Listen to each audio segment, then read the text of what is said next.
of extended tarmac delays is a national problem, evidenced by passengers so fed up with airline stonewalling that they found it necessary to conduct their own hearing in Congress. To be sitting in a sealed metal tube, hot, sweaty, with babies screaming, no food, no water, overflowing toilets is simply unacceptable. Most people don't know that an airline passenger, once the door to the plane shuts, has less rights than a prisoner of war per the Geneva Convention. A prisoner of war can go outside every day for an hour. You get 3 meals a day. You get potable water. You get medical treatment. When a plane pushes back from a gate and is sitting on that tarmac, none of those are available to a passenger on a commercial aircraft in the domestic U.S. What happened to you that you got so angry you got involved? My family took off on December 29th, 2006 from San Francisco to get a connecting flight in Dallas-Fort Worth. We were diverted before we got to Dallas to Austin. We were told we'd be on the tarmac for 3 minutes, and 9 hours and 17 minutes later, we were still on the tarmac. I felt as though we were never going to get off the plane.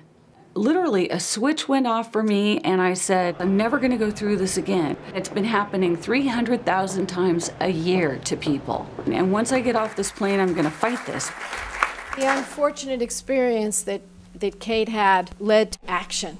And she came to me, and I'm very, very proud of the Passenger Bill of Rights. I'm proud that I authored it with... It's clearly stated in the bill that after 3 hours on the tarmac, you will have the option to get off of the plane.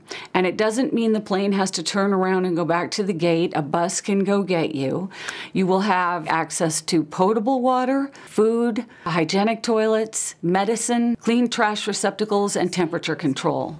I'm the type of legislator, if it's working, don't mess with it. I'm not interested in writing laws that don't need to be written.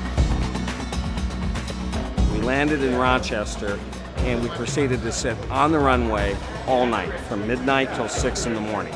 They had no food, no water, and a single bathroom that broke at 3 in the morning, and 2 one-year-old babies.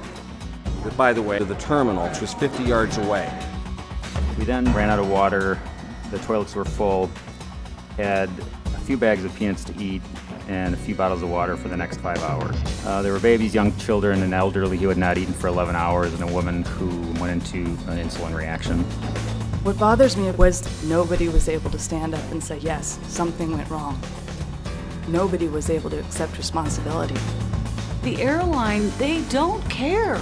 They oversell seats, and they can oversell as many seats as they want. There's no limit. Then they don't tell you what you deserve in terms of bumping compensation. It's all about money. We need to sit down and write letters to our senators and our congressmen and to the Department of Transportation and say, this is what must happen. And we need to pick up that telephone and call those offices once a week